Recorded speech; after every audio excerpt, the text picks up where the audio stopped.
M&HCV is what we're talking about. The sales in July showed an uptick, at least the wholesale numbers indicated that there was improvement in performance, but there's still an observation that overall the demand picture in the M&HCV space is going to be a little subdued for the rest of this financial year. Is that fair? It's fair from one side, but if you just look at the number of vehicles sold. But it's unfair on the other side because the number of vehicles that are sold now, which are 10 by 2. For example, we launched 10 by 2 vehicles, 37-ton vehicles in this country. And we used to sell maybe 100, 200. Today we are selling about 2,000 of them every month. That has 5 axles. What used to be 2 axles is now 5 axles. So I think the right metric should be the number of axles sold, not number of vehicles sold. So, I mean, I am selling about the same number of vehicles that we sold 4 years ago.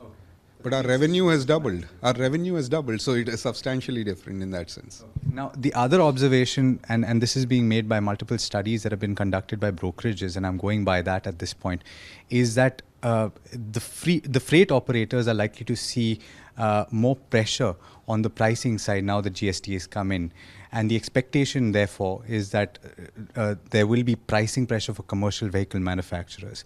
Is that something that is likely to be witnessed over the course of the next 6 months? And therefore, do we see pressure on pricing and therefore margins?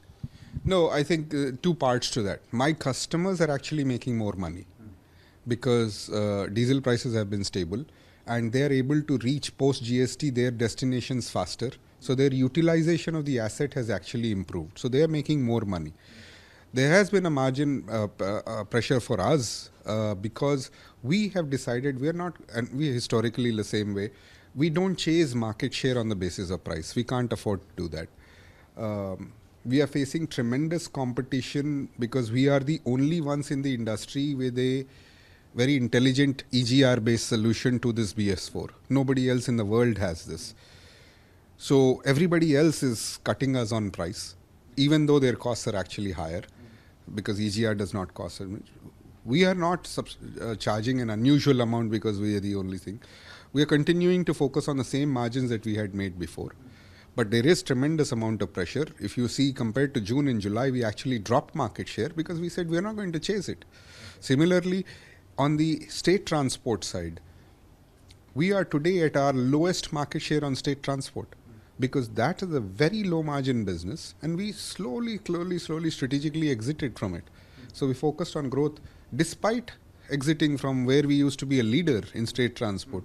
We continue to gain market share.